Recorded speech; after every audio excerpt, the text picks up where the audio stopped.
राधे राधे मित्रों, मैं आपके चैनल सिर्फ आध्यात्मिक इंडिया में आपका फिर से स्वागत करती हूँ। आज की इस कहानी में मैं आपको इंद्रदेव जी के जीवन से जुड़ी ऐसी महत्वपूर्ण बातों के बारे में बताऊंगी जो कि आपके पूरे जीवन में काम आएगी।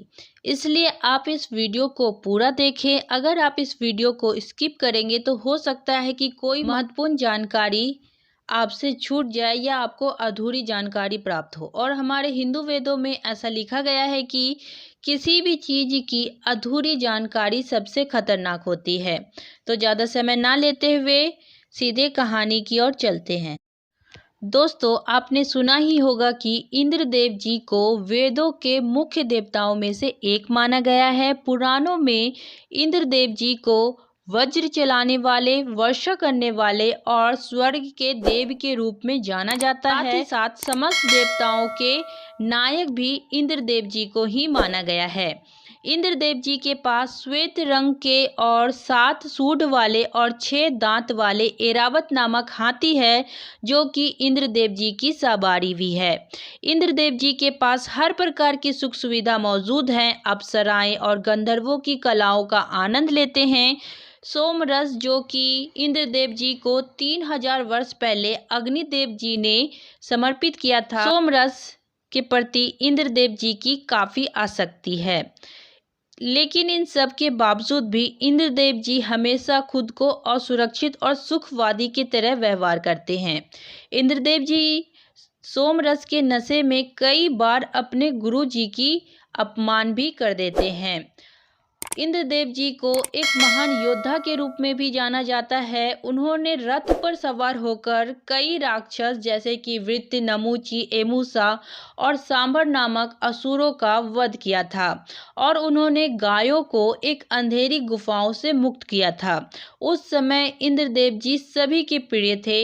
लेकिन एक बार जब इंद्रदेव जी का युद्ध असुर नामक उनके सौतेले भाई से हुआ तो इंद्रदेव जी उस युद्ध में हार गए और इंद्रदेव जी अपनी सारी संपत्ति और स्वर्ग को खो दिए। फिर वे अपने गुरु से मदद मांगने जाते हैं, जिनकी वह समय समय पर अपमान भी करते रहते हैं। इंद्रदेव जी के गुरु जी उन्हें भगवान के शरण में जाने को कहते हैं। जब वह भगवान विष्णु, भगवान ब्रह्मा जी, भगवान महादेव जी और माता पार्वती के शरण में जाते हैं तो वे उनकी मदद करते हैं और उनकी मदद से ही इंद्रदेव जी स्वर्ग को पुनः प्राप्त करते हैं। इंद्रदेव जी का ऋग्वेद में सबसे अधिक छंद लिखा गया है। अब जाहिर सी बात है ये सारे छंद उनके सम्मान में ही लिखा गया हो। लेकिन सबसे आश्चर्य की बात यह है कि जब इंद्रदेव जी को इतना सम्मान मिलता था तो उनके लिए कोई मंदिर का निर्माण क्यों नहीं किया गया। इंद्रदेव के ऊपर एक भी मंदिर नहीं है। अगर इंद्रदेव जी के ऊपर कोई मंदिर है ऐसा मान भी लें तो कम से कम वो फेमस तो बिल्कुल भी नहीं है। इंद्रदेव जी को हम पूर्व दिशा के स्वामी मानते हैं, ताजे पानी व बारिश के स्वामी मानते हैं। इंद्रदेव जी जो कि स्वर्ग के देवता हैं और सभी देवता स्वर्ग में निवास करते हैं और हमारे स्वर्ग में 33 देवताओं का निवास है, जिसमें 12 आदित्य हैं, 11 मारुत हैं और 8 वसु हैं और जुड़वा अश्वनी जी हैं। दोस्तों, इंद्रदेव की उपस्थिति हम बौद्ध धर्म और जैन धर्म में भी देखने को मिलता है।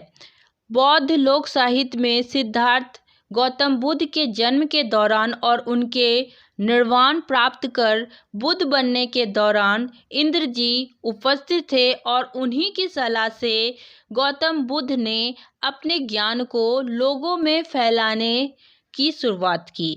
इंडोनेशिया, कंबोडिया और थाईलैंड में शानदार एरावत हाथी पर बैठे हुए इंद्रदेव की चित्र को आप देख सकते हैं।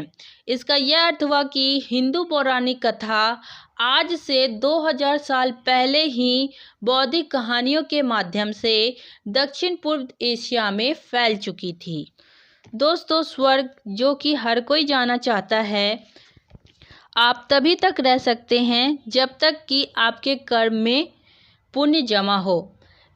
इसे आप एक कहानी के द्वारा जान सकते हैं जो कि मौर्य और गुप्त साम्राज्य के मध्यकाल में रची महाभारत में पाई जाती है, जहां एक ऋषि मुंडल का व्याख्या किया गया है, जो कि अपने सरल और चिंतनशील जीवन के कारण स्वर्ग में जगह प्राप्त करते हैं। लेकिन मुरदल ऋषि जान गए थे कि इंद्र के स्वर्ग में तभी तक रहा जा सकता है जबकि आपके कर्म में पुण्य जमा हो। जिस दिन वह पुण्य खत्म होगा, आपको इस स्वर्ग से निकाल दिया जाएगा। इसीलिए उन्होंने वहां जाने से इनकार कर दिया और उन्होंने एक ऐसी अधिक अस्थायी निवास चाहा जो कि इंद्र के स्वर्ग से भी बढ़कर हो, इंद्र के स्वर्ग से भी महान स्वर्ग हो।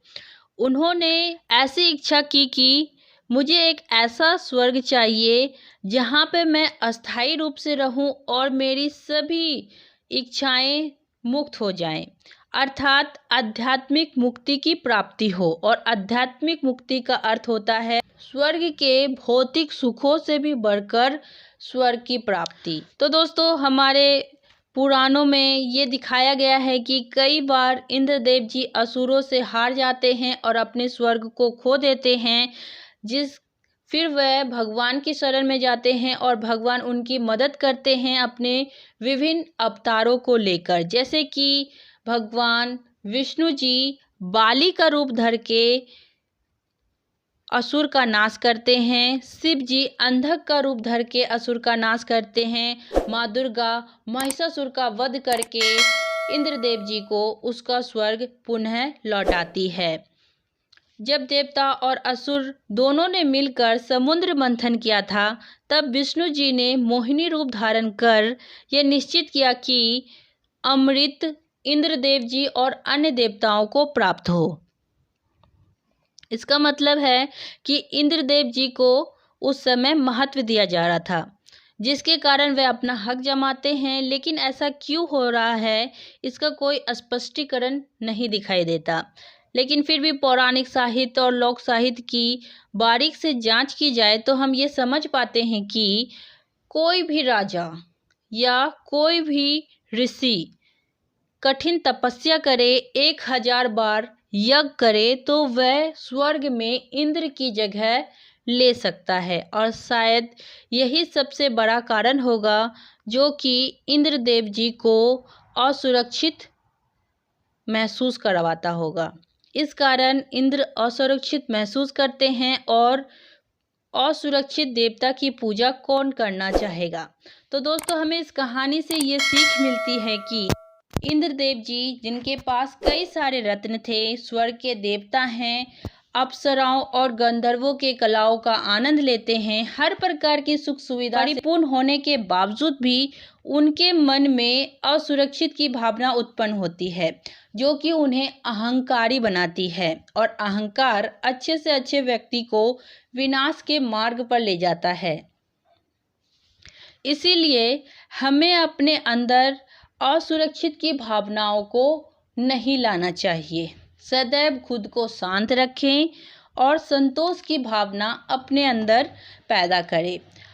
अपने जीवन में आगे बढ़ते रहें। हमें ये नहीं सोचना चाहिए कि हमें क्या नहीं मिल रहा है, हमें ये सोचना चाहिए कि हमें क्या क्या मिल रहा है और वो सभी भगवान के द्वारा मिल रहा है और हमें भगवान को धन्यवाद करना चाहिए। तो दोस्तों, आपने इस वीडियो को अपना कीमती समय दिया, इसके लिए दिल से धन्यवाद।